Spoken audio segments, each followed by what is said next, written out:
Our fleshly appetites are literally killing us, but there's an answer in the gospel. It's time for The Line of Fire with your host, activist, author, international speaker, and theologian, Dr. Michael Brown, your voice of moral, cultural, and spiritual revolution. Michael Brown is the director of the Coalition of Conscience and president of Fire School of Ministry. Get into The Line of Fire now by calling 866-34-TRUTH. That's 866-34-TRUTH. Here again is Dr. Michael Brown. All right, we're going to help you, not hurt you today. We're going to strengthen you. We're going to help you to overcome. We're going to give you hope, but we're going to talk plainly and honestly. Like when you go to see the doctor and the doctor sits you down and says, okay, we have a serious problem. It's this. However, there is a serious answer to your problem. That's what we're going to talk about today, candidly and honestly, from sexual immorality to food addictions. There is hope for change for every human being in the gospel. This is a no condemnation zone. If you'll open your heart to God and say, God, I need help. He's not here to condemn you. He's here to help you. If anything that I say brings a sense of conviction to your heart, if it hits, if it stings, it's done in love. It's done to help. It's done out of compassion, and it's done as a fellow traveler. No pointing fingers here, but someone else saying, there I go, but by the grace of God. This is Michael Brown. Welcome to today's broadcast, 866-348-7884. I'm not taking your questions today about the president or latest world political developments. I'm not taking your questions today, random Bible theology questions. But if you yourself are an overcomer, you've been set free from an addiction, be it to drugs, to alcohol, to sexual immorality, to food, to gambling, to something else. If you've been set free through the gospel, maybe they're practical things you did, maybe it was an instantaneous deliverance, but if you have genuinely been set free, maybe 30 years ago, maybe 6 months ago, I'd love to hear from you. We'll do our best to get to some of your testimonies as well. 866-34-TRUTH.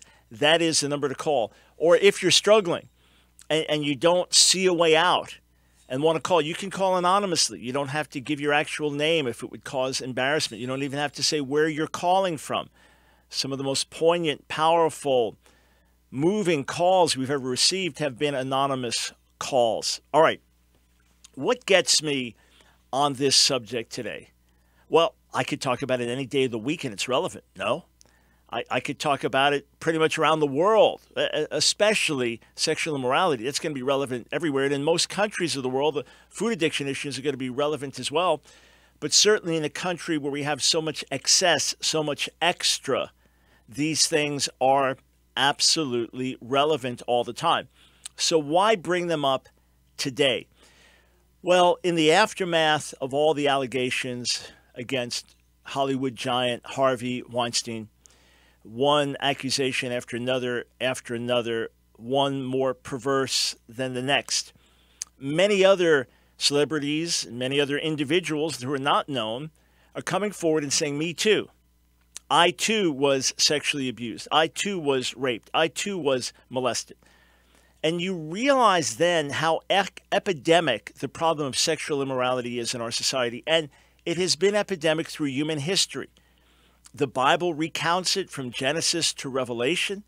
Some of the greatest leaders mentioned in the Bible, David and Solomon, fell prey to sexual sin. One of the most anointed and unique men in the Bible, Samson, fell prey repeatedly to sexual sin. Some of my best friends, colleagues years ago fell prey to sexual sin. I live every day of my life recognizing the possibility that I could fall like anyone else. These are major issues. Not only so, recent studies have reported that the obesity epidemic in America is getting even worse. So why not talk about these things? But again, I'm here to help, not hurt. 866-34-TRUTH. That's where you weigh in. We'll be right back.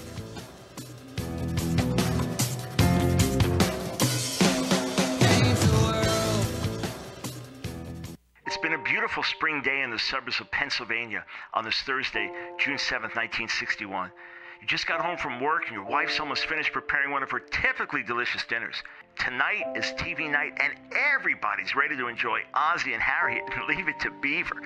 Of course, a live in-person show is incredible.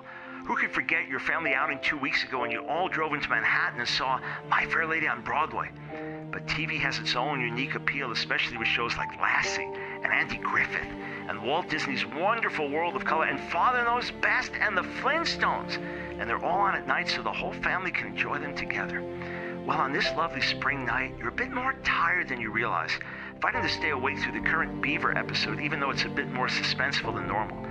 But this night, you doze off just before the end of the program, and when you wake up a few minutes later, everything's changed. Well, the TV's still there, except it's giant now, flat, hanging on a wall, exploding with colors, and instead of the smiling Cleaver family, it's... No, this can't be real. A nude couple going on their first date? What's happening? In a panic, you look for another channel, quickly figuring out how to use the newfangled remote control you're now holding in your hands, but your eyes can't believe what you're seeing. Did I wake up in hell? But something else is different when you look around the room. You're the only one there. Your 15-year-old son is out with his best friend Robbie, who used to be called Robin, back when he was a girl, along with Robbie's 17-year-old brother. They went to see a new movie in the Hostel series where people are tortured to death and mutilated for fun, but hey, at least he's out of the house. Better than playing Grand Theft Auto for 6 straight hours where your boy's raping women and killing cops on his video screen. Suddenly, you wake up with a start. This was all a dream. With relief, you look around at your wonderful family smiling at their dad who fell asleep in the middle of TV night, and you think to yourself, thank God, this was only a bad dream. There's no way America or my family could ever look like that.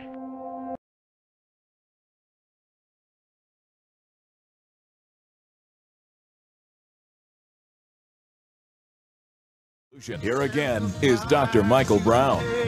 Thanks, friends, for being part of today's broadcast as we're talking about fleshly appetites, from sexual immorality to food addictions, how we can literally find freedom in Jesus. Let me say it again. No finger pointing here, no throwing of stones at those who are already down and discouraged, no condemnation and shaming and embarrassment. Rather to say, let's face our problems honestly. Let's confess our sins to God. Let's recognize our shortcomings, and let's find grace and help at his throne. Now look, there are plenty of secular approaches to these things. There are therapies, there are methods, there are lifestyle changes, and I'm not saying that the secular approach doesn't work. I'm not saying that reprogramming our minds doesn't work. I'm not saying that adopting new changes in our lifestyle and implementing them will not bring about the kind of change we want. I'm not saying that at all. I'm simply saying that it's not either or, that God can set us free and then give us practical ways to stay free. But for many, when you find yourself stuck and you don't know how to get out, it seems like you need divine intervention. Now, Nancy and I wrote the book, Breaking the Stronghold of Food. Breaking the Stronghold of Food. I think it's the fastest selling book of anything I've written. It's the first thing we've written together. The subtitle, How We Conquered Food Addictions and Discovered a New Way of Living. If we could do it, anyone could do it. I was overweight most of my life, good part of my life, even obese. I didn't think I was obese, but according to the numbers that are used by government health and other industries, medical care, I was obese. And check this out. A Washington Examiner reports this. Washington Examiner reports, this is back in September, obesity epidemic at new high, costs $150 billion a year, hurts military recruiting. All right? Obesity epidemic at new high. Americans continue to get fatter, and it's delivering a huge blow to the country, both in higher healthcare costs and undercutting military recruiting, according to a huge new study. And then Time magazine reported this. This was just 5 days ago or so, October 12th, not even 5 days ago. 40% of Americans are obese. And the trend isn't slowing. Close to 40% of American adults and 19% of young people have obesity, a trend that's remained stubbornly high in the last few years. And by the way, there are some doctors that say that our standards for obesity are too low, that if you'll measure it properly, then over half of Americans are obese. So why was I obese? Why did I weigh 275 pounds? Yes, I worked out. Yes, almost 6'3", kind of looked like a big hefty football player, but I was fat. I was obese. My blood pressure was as high as 149 over 103. And there were other issues I was having because of being overweight, although generally speaking, in other ways, I was in good health. And I was super active and pushed hard and worked out as hard as anybody you'll meet. But I was obese. Why? Was it that I was a glutton, that I ate massive amounts of food all the time? No. Nancy would say she was a glutton. She says it plainly in the book. Nancy would say that that was her issue. She could just consume a lot of food that she liked when she wanted to. And she's a foot shorter than me, so the effects are even worse. For me, it was lifelong unhealthy eating habits. Yes, it's another form of lack of discipline. I'm not making an excuse, no. But I'm simply saying we can be obese for different reasons. Now, a tiny, tiny percentage of the population will have some type of genetic issue, a thyroid problem, something or other, because of which, some biological issue, because of which they are terribly overweight, even though they don't eat a lot. Whenever I see someone terribly overweight, I don't judge you glutton, you're out of control. No. To the contrary, my heart goes out to them. I think, man, that's got to be tough. That's a long way back. And you can think, man, I destroyed my body. What's the use? But I always think maybe there's some other cause, some other reason. And look, some people go through trauma. You lose a loved one, and you just comfort yourself with food. Or that's the place of safety where you can run from the abuse or something else going on in your life. Nancy sat me down one night to watch a show, what is it, My 600-Pound Life or something like that, just to get more of a heart and understanding for those that struggle with morbid obesity. And this poor gal, what happened was she started getting sexually abused when she was a little girl.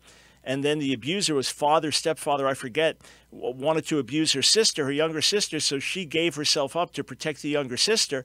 And the only place she found comfort was in food. You're going to now turn around and condemn that person? Oh, you're terribly overweight. No, my heart goes out to that person all the more. Sometimes people quit smoking cigarettes and replace it with food and get overweight. For me, it was a lifelong pattern of unhealthy eating. Lifelong pattern of unhealthy eating. I used to have Oreos for breakfast as a boy. I was a chocoholic almost all of my life. I made a break several different times over the years in the Lord, quit having sweets, but for the most part, I was a lifelong chocoholic. And hardly a day would go by without all kinds of white bread, pizza, and then pasta or burgers or fries. For 2 years steady when I was in junior high school, grades 7 and 8, I had hamburger and fries every day for lunch, 5 days a week going to school, and then some days for dinner as well. This is my lifelong unhealthy eating habits. Well, as you get older, it has an effect. Man, when I was in my 20s, I was relatively thin, and the things weren't catching up with me. But as you get older, they start to catch up with you. Your arteries start to get clogged. You start to have other problems. And the problem is you don't know how to get free. What am I going to do to get free? How do I make a break? How do I get out of this? I'm stuck. I'm addicted, and I don't know how to eat differently. My whole life, I was always a very picky eater. My whole life, if you offered me new foods, no thanks, I don't eat that, meaning I've never tasted it and I don't want to try. So how do you make lifestyle adjustments? It's not easy. Sometimes it takes divine intervention, but God is able to intervene. I cried out on and off for years, being embarrassed, being overweight, although almost no one ever raised it to me. When I show old pictures to people that have known me through the years, they said, Mike, we never knew you when you were that heavy. I said, yes, you did. You're just used to it. Because I was always somewhat heavy, then got heavier, and you were just used to it. I've talked to people that have known me for years. Did you ever think of me as being obese? No, just a big guy. I was obese. How do you make the changes? I've got a list we're going to talk about in a little while, 10 ways to know if you're a food addict. Again, it's to help, not hurt. It's to encourage, not discourage. But in my own life, I cried out, God, you've got to help me. God, I don't know how to make changes. God, I need you to intervene. And Nancy cried out for me because she was concerned for health reasons. She knew the way I pushed, and she knew how hard I went, and she knew it was unhealthy and unwise. So God mercifully heard our prayers, and something happened where God just helped me to eat differently. You have to realize, and I have lived this out. I have proven this out. I used to say to people, I am much more ready to preach to an angry and potentially violent crowd than to try new foods. And I did that. I did both. You hear what I'm saying? I preached by the grace of God without fear to hostile crowds that were potentially violent. In one case, they took over the stage, shut the meeting down with knives and razor blades in their hands in India, a radical Hindu crowd. God is my witness, and the witness of many, many others that were there that can testify to it to this day. I did that by the grace of God fearlessly. But you put down some new food in front of me, no thank, I'll find some excuse not to eat it. I was a food wimp. And yet, God's helped me to make radical changes in my life, now going on 3 months and 2 years without deviation and without exception, by the grace of God. No boasting here. I mean, in less than 8 months, I lost 95 pounds. I went from 275 to 180 without dieting, just eating only healthy food and getting rid of all the unhealthy. So in other words, all the stuff I ate all my life, getting rid of almost all that and just eating healthy foods. Yeah, and a little meat once a week, not totally vegan, so a little meat once a week, but I'm fine without it either way. I get my protein and things in other ways. But my blood pressure went from 149 over 103 down to 100 over 65. My cholesterol was as high as 230, went down as low as 123. The good cholesterol went up. The bad cholesterol went down. I used to have 3-4 headaches a week. Haven't had a headache in over 3 years. Used to have constant lower back pain. Virtually no back pain now in over 3 years. Was on a breathing machine. Sleep apnea I had. So when I travel, I have to travel around the world, and you're in a little hotel in India trying to find an outlet to plug in the breathing machine. Some of you know you have sleep apnea. The doctor said there was nothing that could be done surgically. There's no cure for it. And what happened? Well, I lost enough weight that it somehow cleared up passages in the back of my throat, that I lost weight off the top of my tongue and the roof of my mouth, just open up breathing passages there so I don't need the breathing machine. My life has been transformed. Energy level off the charts. Immune system so much stronger than it's been before. Just sharp in every way for the glory of God. Friends, if I could do it, anybody could do it. 866-34-TRUTH. We'll be right back. Shake the nation, change the world.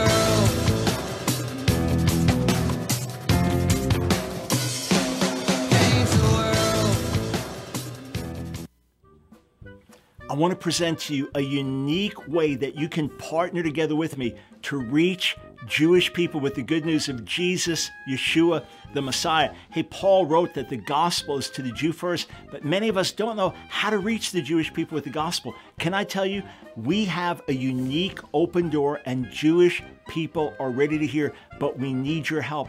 When I was in Israel recently, my last hour in Jerusalem, about a dozen different people came up to me, and they wanted to thank me for the impact of our message. One Jewish woman came up to me, a believer in Jesus. She said, "You saved my son's life. He was falling away. He was getting pulled by other objections to Jesus. He read your material. He's back in the faith." A young man came up to me. He said he and his Orthodox Jewish friends, here he is, I mean, with the yarmulke, the head covering, the traditional Jewish outfit, he said he and his Jewish friends, his Orthodox friends, watch my debates with rabbis. A few years ago, I was able to lead a Holocaust survivor to faith in Jesus. He was a brilliant man, an atheist who had fled the Holocaust. He read my books on answering Jewish objections to Jesus, came to faith, led his wife to the Lord before they left this world. Friends, we have the resources. We have books ready to be translated in Hebrew to be distributed in Israel.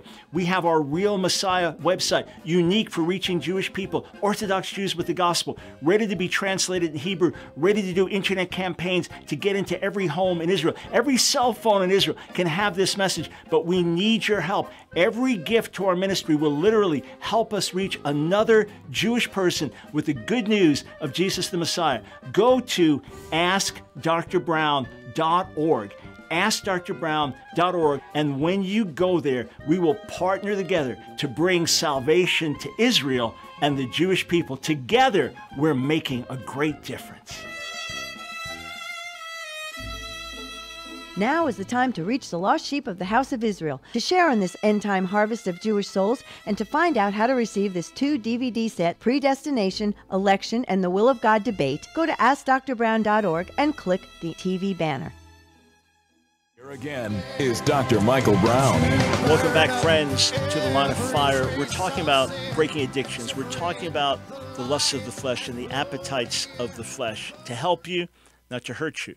Be it a sexual addiction, be it a food addiction, be it something else, we're here to help. 866-34-TRUTH. If you have a testimony about being set free from an addiction, or if you're struggling, you need help, you need input, you need prayer. We're not just going to turn this into a prayer service. We're not able to do that. It's not the purpose of the broadcast, but we do want to stand with you and help. All right, so the book Nancy and I wrote, Breaking the Stronghold of Food, how we overcame food addictions and discovered a whole new way of living. It's helped a lot of people. I'll find a testimony in a moment and read it to you that was an incredible blessing to read and to hear. But we're constantly hearing from people who have been blessed, who've been helped, came up to me at a conference where I was speaking over the weekend, people glowing, hey, your book, it's helped change my life. I've lost 30 pounds, I've lost 50 pounds, and I'm healthy here. I've got rid of this sickness, whatever. Just yesterday, someone else thanked me for the inspiration of the book, and so much of it is due to Nancy's words. But we have a special resource we've put together for you. You can see it at AskDrBrown.org, AskDrBrown.org. It is our coach's special. Here's what I did. I took 3 sessions on CD, 3 whole sessions where I sit down and I coach you through. Here's how you start. Here are the steps you take. Here are the things you have to process through, pray through.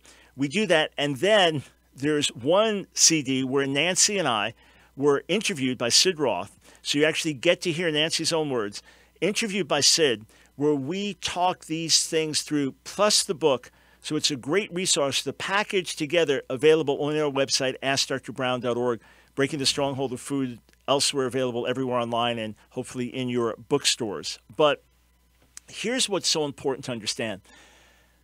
If you want to get free from addictions, from bondages, you have to be honest with yourself. I was with a friend one time, and this friend was warned by a doctor recently, a friend in their 60s. The friend was warned by a doctor, you need to change your life or you will not be here to watch your grandkids grow up. Warned strongly. And the person contacted me and said, yeah, my husband and I, we were both told this, but both friends, the husband and the wife, both told this, and we know we need to make changes. We know we need to make changes. And we then went out for a meal afterwards, and it was a breakfast buffet. So I just got a lot of fruit. I'm not boasting. I'm just saying that's my lifestyle now. That's at the buffet. That's what I could have. So I got a lot of fruit and was enjoying my fruit. Whether I enjoyed it or not, that's what I was eating. And I watched my friend put all these, every unhealthy thing on the plate, but then explain why. Well, they're just doing this now or changing this later, or why they didn't have this much of that, only that much of that. And I just thought, oh, you're lying to yourself. How do I know? Because I've done it many times over the years. No, it's not a problem. No, I could change this. I lied to myself as well. Not consciously, but certainly did it. And I just grimaced. Oh, you're never going to get free if you keep lying to yourself.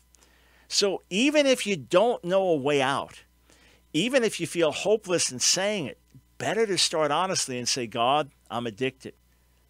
I'm addicted, whatever it is, whether you say you're addicted to pornography, or you're addicted to gambling, or you're addicted to food, or you're addicted to sexual immorality, you're addicted to lying, whatever it is, just to admit it, be honest. You say, no, Dr. Brown, I got a problem here. Sexual immorality, that's always wrong. It's always wrong. And lying and gambling are always wrong, but food is not always wrong. Yeah, that's the problem. We need food to live, right? We need food to live. The problem is our standard American diet, as Dr. Joel Furman and others have pointed out, is deadly. If you rely on our fast food culture, it's deadly. What we get in our restaurants, so much of it is deadly. And to be addicted to food in a sense, which we'll get into. I haven't done it yet, but I want to give you 10 ways to know if you're a food addict. We'll get into that shortly. That's wrong. That's wrong. God does not want us to be slaves to any bodily appetite. So the need to eat is different than the addiction to food. I want to go to the phones in one moment. But first, a very important announcement. If you live in Charlotte, North Carolina, please take this information down. It's for tomorrow, Wednesday, October 18th. If you live in Charlotte, so you can vote in Charlotte, North Carolina. Concerned Women for America of North Carolina, Frederick Douglass Foundation of North Carolina, First Baptist Culture Impact Team, and Jesus Ministry, Inc. cordially invite you to the Charlotte Municipal Candidate Forum. Find out where your candidates stand. Christians in Charlotte, get involved and vote. If you don't want to repeat some of the disasters we've recently had in the school board, the city council, or mayor, get out and find out what the candidates stand for. 6:30 to 9 p.m. 6:30 to 9 p.m. This is at First Baptist Church, 301 South Davidson Street, Charlotte. I think you'll be shocked when you find out what some of the candidates do and don't stand for. Tomorrow night, First Baptist Church, 6:30 to 9 in Charlotte. Be there if you're a voter in the city and get involved and vote. All right, let's go to the phones. We have John from somewhere. Welcome, sir, to the Line of Fire. How you doing? Doing well, thank you. So, actually, I could probably relate to a lot of different things. You know, I had a drug addiction that kind of gave birth to it back in 1983 when I'll say it was kind of trendy in Southern California to do a particular drug. And I watched a pastor, or I don't know, I kind of call him a motivational speaker, and I heard him speak to me in a way I've never been spoken to. Now, myself and my other 4 siblings, we went through a lot of abuse. And I know when people hear that, they're like, oh, wow, he's trying to qualify that as a reason. But, you know, the truth is drug addiction is usually a result of something else. So I got involved in drugs in '83. And by the grace of God, the last time I did drugs was in 2001. Now, I want to say this quickly before I forget. I also started smoking when I was about 15 years old, I'm going to say. So it was probably 1981. And again, by the grace of God, April of last year was the last time I had a cigarette. So that was a 35-year addiction. Wow. Now, the final thing I want to say is I would love to have your book because, as you could imagine, somebody who smokes cigarettes for 35 years. Now there's a way to show. Hey, John, stay right there. I've got a break. Howard, let's get John's info. You've got a free copy of my book with the CDs, the whole package, the Coach's Corner, coming your way. We want to send it to you as a gift. God bless you, man. Good news is on the way.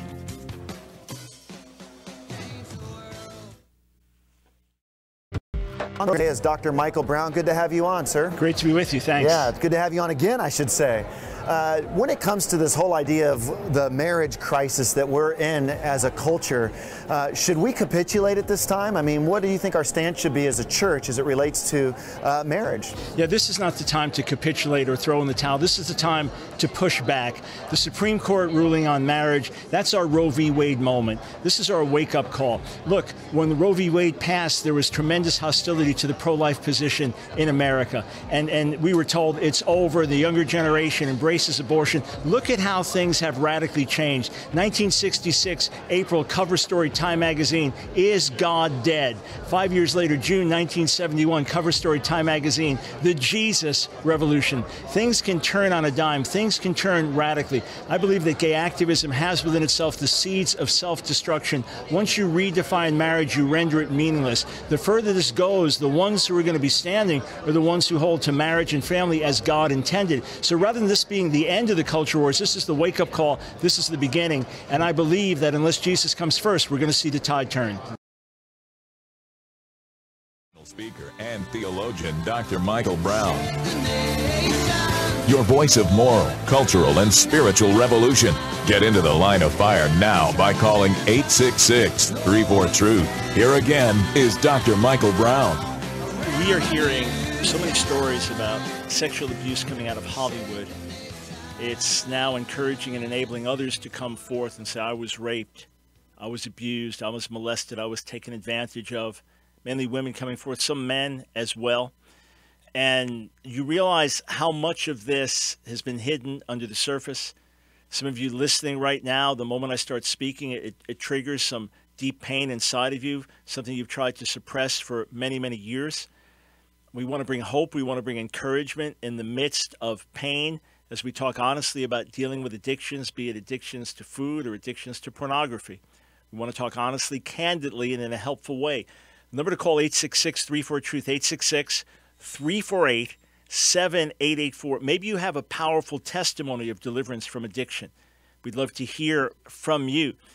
I was shooting heroin using LSD, known as Drug Bear, Iron Man.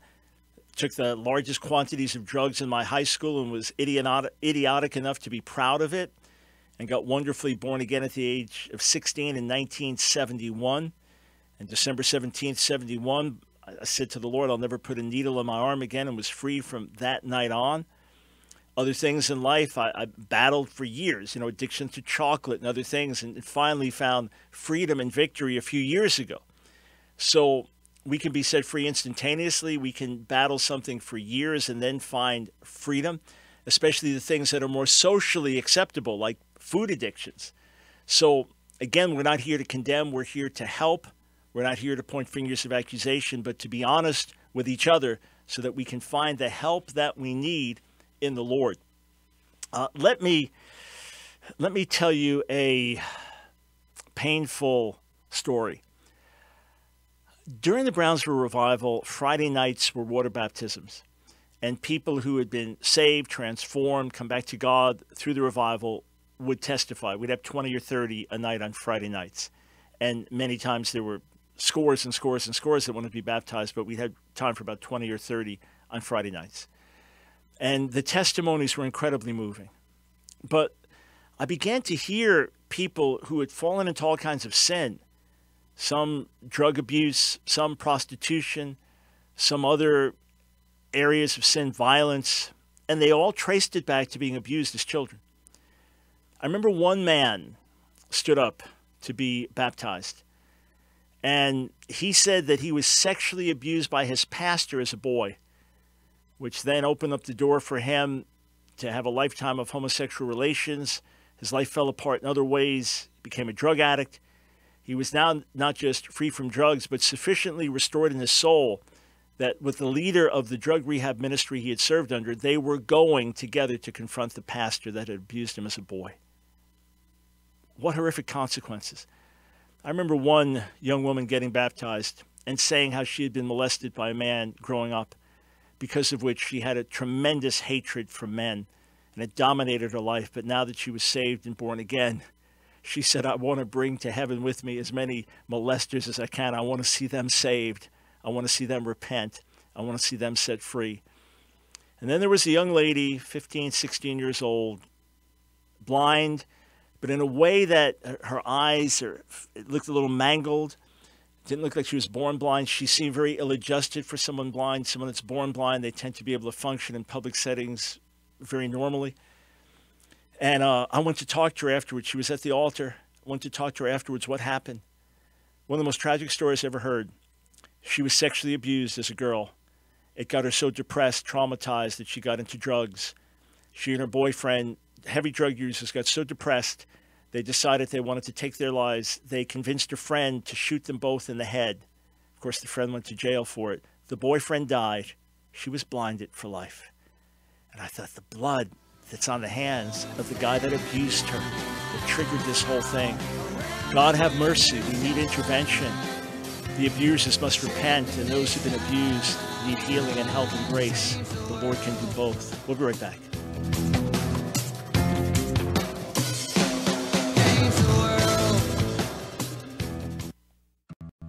A PhD to know that our world is in serious trouble. All it takes is one glance at your social media feed to see that we're at a critical time, not just in our nation's history, but in world history. And this generation of believers is facing an unprecedented barrage of attacks against the truth of the gospel, and they're coming from 1,000 different directions. If ever there was a time for the body to speak out, to raise a righteous standard, and to be a beacon of hope in the midst of a sea of despair, now is that time. Through preaching and teaching and radio and writing and social media, God's given us a voice. I mean, by His grace, many, many lives have been impacted for the gospel around the world. So it's for that reason I want to take you behind the scenes here at Ask Dr. Brown, let you know about some of the exciting projects we're involved in, and share with you how you can help us fulfill this great mandate from the Lord in this battle for the hearts and minds of a whole generation. Over the last several months, our studio has undergone a massive overhaul. We have put thousands of dollars into revamping what is basically our command central. This studio is not just used to produce the Line of Fire radio broadcast, but we also produce in this studio hundreds of YouTube videos that you see, as well as our media for other ministry outlets like God TV and NRB TV. So this studio is really the heartbeat of everything, all the media that we produce at Ask Dr. Brown. And now we are ready to step into a whole new realm, and we can do it with your help. So I'm asking you today to partner with us. Through your generous donations, we can fulfill this mandate from the Lord in this battle for the hearts and minds of a whole generation. And you can help amplify my voice. Friends, stand with us today. Together, we're making a difference.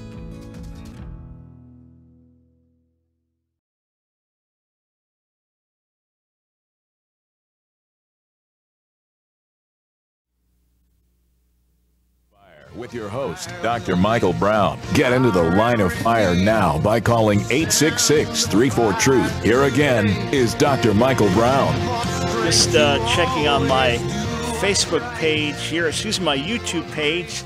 Just shout out to some of our YouTube viewers, Jesus and Jeremy and Ryan and Dylan, and who else we've got there, and Mirta and others. Thanks for tuning in and keeping the interesting discussion going there. Remember, friends, you can watch most days. We are live streaming our radio broadcast, so you can watch it on video on our YouTube channel, Ask Dr. Brown. You can also listen on Facebook, on our Ask Dr. Brown Facebook page. We're doing a live stream. So if somehow you're not able to get us on radio, or you don't have the Line of Fire app, these are other ways you can listen and even watch. 866-34-TRUTH. We're talking about getting free from addictions. Sexual immorality has been with the human race since the fall. The sexual nature of human beings is something God gave us for good, but it's very powerful, and it can easily be used for bad. Nehemiah 13 reminds us that even Solomon, the wisest man that lived on the earth, fell because of sexual sin. So that's where it starts with me. If it could happen to David, if it could happen to Solomon, if it could happen to other well-known Christian leaders, if it could happen to men and women of faith in the past, it could happen to me. My latest article you can read on our website, AskDrBrown.org. My latest article raises the question, now do you understand why Mike Pence has the guidelines that he has? He got ridiculed for it, reviled for it. I wrote an article that's getting a lot of response online. I wonder, if you're a woman, who would you rather work for? Who would you feel safer with? Who would you trust more, Harvey Weinstein or Mike Pence? If you're a father, you've raised a daughter, now she's 18 going into the work world, who would you rather she got a job with, Vice President Pence or Harvey Weinstein? I hope Harvey Weinstein comes to find the Lord and receives grace and forgiveness and a place of repentance and transformation. not trying to attack or condemn him. I'm simply asking a question. Would you rather be around those that put up guidelines and parameters? Mike Pence won't be alone with another woman other than his wife. Would you rather have someone like that with those kind of guidelines? Or would you rather have someone that is allegedly guilty of all kinds of sexual abuses of other women? Many times in the past, when we would talk about LGBT activism and things in society that were going against our values, people would say, you're a hypocrite. What about gluttony? What about food? And I'd say, well, yeah, that's an issue as well, but I don't see an active movement that's trying to redefine marriage based on food addictions, or that's trying to teach ungodly things to our kids in school based on food addictions, or that's attacking the Bible based on food addictions. Nonetheless, we do need to address these things. And again, if you're not aware, Nancy and I wrote a book. It's a best-selling book, I believe, of anything I've written. But I think it's because of Nancy's contribution, Breaking the Stronghold of Food. It's also something massively relevant to so many of us in America and other nations, how we overcame food addictions and discovered a new way of living. Throughout the book, Nancy gives her comments side by side with mine. So as you're reading it through, I may be talking about something, and then you'll see, from Nancy, she'll weigh in. It could be a short comment, could be long. Then she tells her whole story in the back of the book, and then also gives keys, Nancy's keys for breaking food strongholds. But before I share some of those keys, because they also work in other areas of life, sexual addictions, other areas of life, let me give you 10 ways to know if you're a food addict. All right. Again, the purpose is not to condemn. The purpose is not to attack or make you feel guilty. Before I do that, here's a testimony to encourage you. This is from a gentleman. He and his wife are in full-time ministry. And he says this, I want to write to thank you and Nancy for breaking the stronghold of food. 1.5 months ago, I asked my parents if they would like to read it with us and go on a very strict diet. And again, it's not a diet where, just eat a little of this, eat a little of that. No, eat a lot of healthy food, totally healthy food, and everything else within that healthy parameter in moderation. So he says this, long story short, my dad has lost 25 pounds in 6 weeks. My mom is down 16. My dad's doctor is not going to put him on pre-diabetes medication like he had planned. His vision was blurry, and now it's cleared up.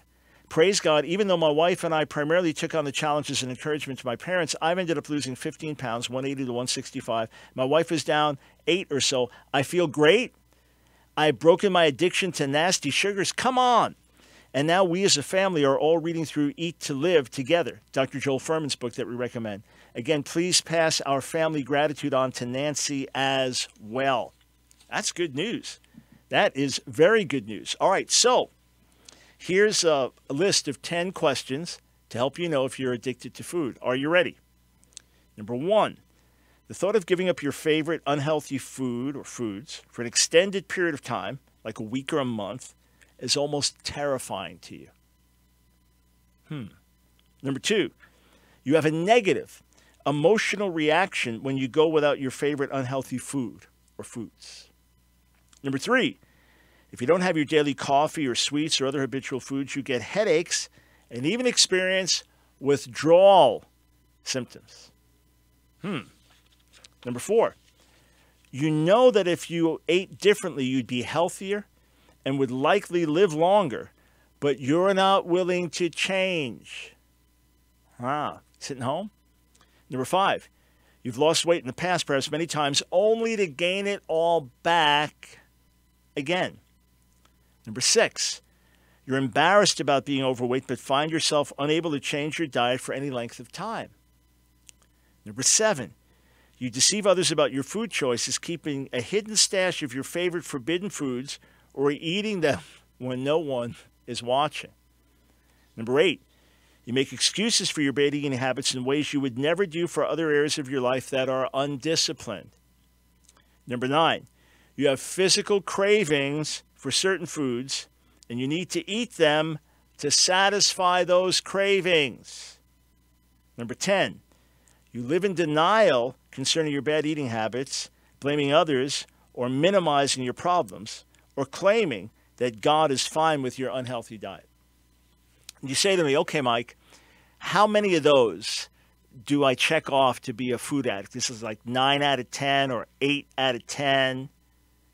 In my opinion, any one of those 10 would indicate that you are a food addict. I used to be 10 out of 10. That was me. 10 out of 10. Everything I listed applied to me. But by God's grace, I'm now 0 out of 10. Trust me, by God's grace, He helped me. He did something. People say, yeah, but you're a very disciplined person. In many ways, I am. In many ways, I am also by God's grace. But trust me, my discipline did not get me free for over 50 years. I mean, 59 years of unhealthy eating. Maybe the infancy I wasn't, but all my conscious years, I ate unhealthily, whatever discipline I had. And at that point, over 40 years in the Lord. And I broke free in certain ways, and I refused. Every day I said no to certain foods. I never ate whatever I wanted all day long, ever. And yet, with whatever discipline I had, I still couldn't get free. So if God helped me, He can help you. And when Nancy addresses the issue of breaking the stronghold of food, some of her points apply to any other stronghold, be it an addiction to gambling, be it an addiction to pornography. And I understand these things affect us differently and appeal to different bodily lusts and desires, and they affect our brains differently, and yet there is common ground between them. Nancy says this, that first, quote, I had to recognize that there actually was a stronghold. Initially, I was in a complete state of denial about it. So first recognizing that there is a stronghold, that's where you have to start. You got to be honest. It's me. It's me. You know, there's this Twitter trend. Many women, some men, many women especially, are coming out and saying, me too, meaning they too were victims of sexual abuse. And I wrote, or I posted a video last night saying, you know, when revival hits America, we'll know it because the abusers will be coming forth saying, me too. I've been a sexual abuser. I've been guilty. And some will have to go to the police and confess their crimes. Others, it's not on the criminal level, but they'll confess their sins, either weeping at the altar to someone. Some will even need to stand up publicly and say it, and then maybe step down from certain things they're doing, get help. But that's going to be a time of amazing freedom. And so many have been too ashamed to step forward, having been abused. They don't have to do it publicly for the world to see, but they'll start to come forward. I encourage you, if you're a victim of abuse, come forward. Go to leaders in your church and say, hey, I've been abused, and I need help. I'm hurting on the inside. It's affected my life. And if you've been guilty, you go. You go to leaders and say, I'm guilty. I've sinned. There is a place of grace. Yes, it's costly in so many ways, to be honest, but it's the place where freedom begins. All right, we'll take some calls, bring you some practical encouragement. When we come back, stay right here. Shake the nation, change the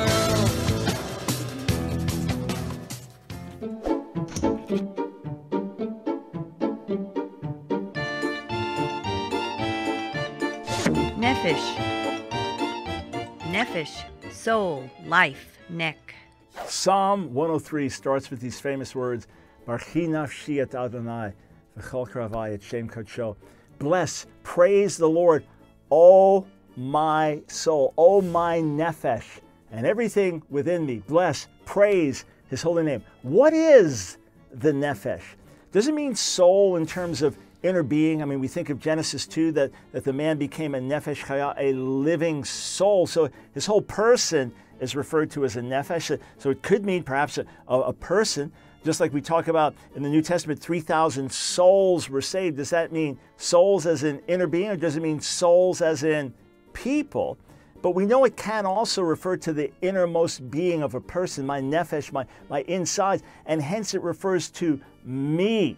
And sometimes our translations don't say my soul, they just say me. I'm afflicted rather than my soul is afflicted. But here's a little background to the word. It seems to come from a Semitic word that relates to the neck, perhaps the back of the neck, that's debatable.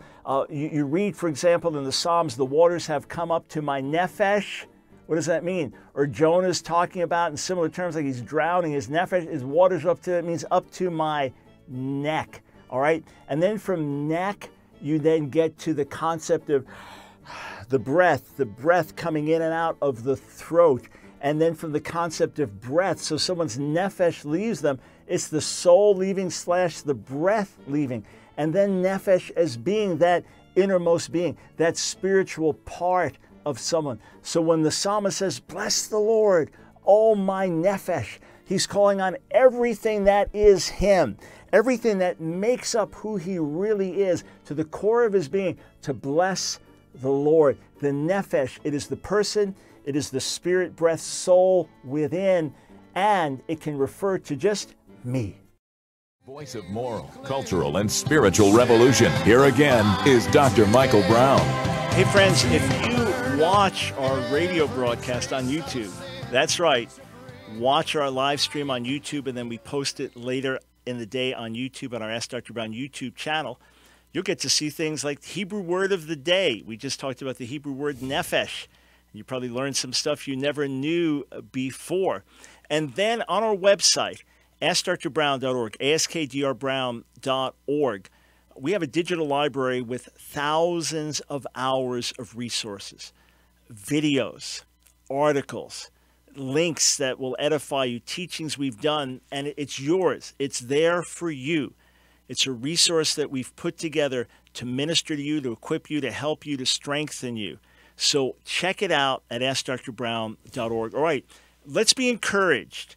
The same God who set me free from food addictions and decades before set me free from drug addictions is here to set you free as well. Let's go to Jericho somewhere in Texas. Welcome to the Line of Fire. How you doing, sir? Yeah, go ahead. Me, yeah, go ahead. So what did you get set free from? Praise God. Oh yes, sir. The Lord, most definitely. I didn't grow up in a Christian household, you know. So from an atheistic perspective, I had absolutely no hope in my life. So yeah, at the age of 13, you know, I was heavily addicted to drugs. I really was, and it was really bad in my life. It destroyed my family. Destroyed all my relationships. That's what sin does. It's like a divorce certificate between you and your family, your friends, and God. And it just caused havoc. And I got kicked out of the house. I was homeless because of it. Wow. Multiple times. You know, so, you know, I want to share this just real fast for the people who are listening, that I've seen so many Christians fall because when they make a mistake, they stop pursuing Christ. I understand. It's all over. I blew it. I failed. God's disappointed with me. They get discouraged and they quit. Believe the devil's lies. Yeah, absolutely. Happens many times. Yes, sir. Yes, sir. And, you know, Jesus just completely set me free. Like, I just can't explain it to you. It's a supernatural deliverance, but I've been drug-free for the past, I'd say about 6 years. Completely drug-free. I haven't been doing any type of narcotics or nothing. And now you know, I work full-time. I'm employed. I'm a truck driver, and I pastor on the weekend. You know, and the grace of God that led me to salvation is what made me a minister. And if Jesus can set me free from my addiction, he can set anybody free. And anybody. So how old are you today, sir? I'm 25 years old. 25, right. So an intense addiction, ages roughly 13 to 19, cost him so much. Family, friends, homelessness, and then gloriously set free working and pastoring. If Jesus could do it for me, if Jesus could do it for Jericho, friends, he could do it for you. I'm sure there's more to the story to hear, and we'll talk another day, but I want to get a few other voices of encouragement. Thank you for calling in, and drive safely, sir. Let's go to Richmond, Virginia. David, what's your testimony? Yeah, hi, Dr. Brown. I got saved in 1969. I was 26 years old, and the Lord delivered me from alcohol 2 weeks after that. But unfortunately, I kept on smoking, and December of 1985, I went to the doctor for something, and they gave me a chest x-ray, told me I had emphysema. March the 12th, like 3 months later, I told the Lord, I said, I am in a life or death situation. If you don't deliver me from these cigarettes, I won't be here much longer. I love to smoke. He immediately just took that cigarettes away, desire. I had no physical, no psychological desire. I do not have emphysema anymore. I smoked for 28 years, but by the grace of God, I've been delivered for 31 years. Wow. So he just did it for you. He just did it. Absolutely. Yes. So listen, friends, some of you hear that and you're terribly discouraged because he didn't do that for you. I mean, he did it for me with drugs and then with food. He just changed me. He helped me. Yeah, I had to make choices and exercise discipline, but he helped. Some of you think, man, that didn't happen to me. I'm discouraged. Okay. There are other ways, step by step, day by day, cutting back, getting free. But I want to encourage many of you that what God did for David, he could do for you. You really can be set free in a moment. God can do that. Thank you, sir. What a glorious testimony. And Steve in Richmond also, time is short, so go for it. Real quick, first, Michael Brown, thank you for being such a wonderful voice of truth. I love your show. You make me think. I'll quickly get to my testimony. My testimony is I'm 49 years of age. In March of 2011, I found sobriety. I quit drinking, and I continued smoking marijuana for 2 years. And in June of 2013, I asked God to come into my life and to help me become completely sober. And I stopped worshiping first false Baals and started worshiping the living Christ. And I want to say, just like your other caller said, if Christ could do that for me, he can do it for anybody. And all you have to do is ask. And I have my wife, I have my child, I have my home. I am blessed, and just sobriety is the best gift I ever received. And I love when you give your testimony because you give people strength and power to know that they can walk away from anything through the power of Christ.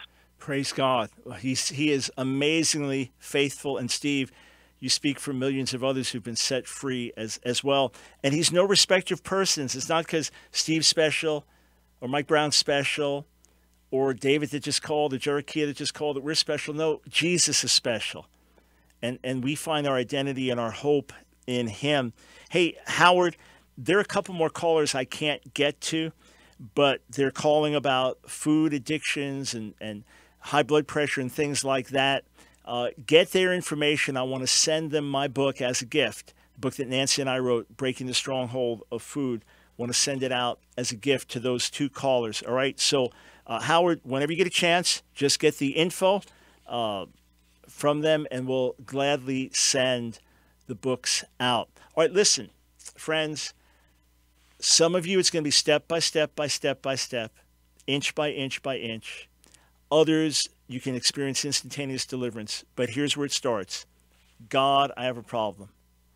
God, I admit it. I'm struggling. I'm addicted to this. I'm addicted to that. I'm a slave to this. No condemnation. Be honest with God, and he'll have mercy, and he'll help you. Say, God, I don't even know where to start. If you'll pursue him honestly and earnestly, he'll send help. He'll give you guidance. All right? Hey, listen, friends, you know that we are listener and viewer supported. A great place to go to help us, GoFundMe.com. GoFundMe.com/Ask Dr. Brown, Ask Dr. Brown Studio. GoFundMe.com/Ask Dr. Brown, Ask Dr. Brown Studio. Watch the video there. See where your funds are going. Partner with us. Together, we're making a difference. Be it a gift of $10 or a gift of $1,000. Every gift helps.